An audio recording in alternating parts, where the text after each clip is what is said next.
মাত্র 2 মাসে দাম দ্বিগুণ হয়েছে ভার্চুয়াল মুদ্রা বিটকয়েনের। এখন তাদের এক একটি মূল্যমান দাঁড়িয়েছে $2,200। বিশ্লেষকরা বলছেন জাপান ও কোরিয়ায় পণ্য কেনাকাটায় স্বীকৃতির খবর দাম বাড়িয়েছে আলোচিত এই মুদ্রার। আরো জানাচ্ছেন ফয়সাল শোভন। প্রচলিত কোনো কাগজে মুদ্রা নয়, কোনো দৃশ্যমান অস্তিত্বও নেই। এটি বিনিময়ের জন্য যেতে হবে না কোনো ব্যাংক বা আর্থিক প্রতিষ্ঠানে। মুদ্রাটির অস্তিত্ব কেবল ডিজিটাল নেটওয়ার্কে, যা সরাসরি লেনদেন হয় ব্যক্তি থেকে ব্যক্তিতে।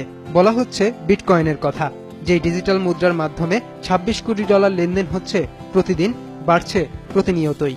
How it operates and what they do is they tend to buy a lot of the available supply and it tends to drive the price higher. They create a PR effect whereby there's about 9,000 people apparently waiting to get into that market.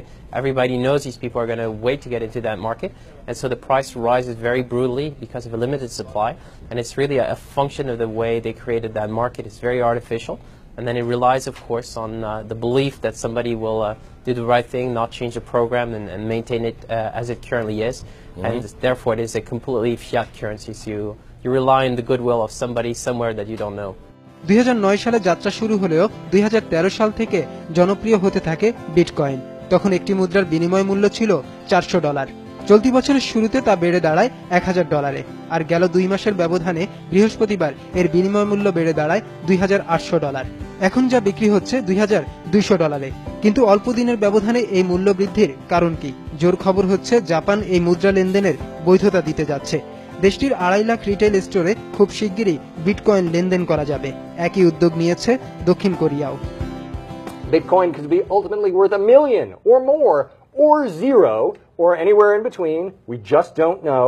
It is the perfect asset class for a speculative bubble, and we may be in the middle of one of those.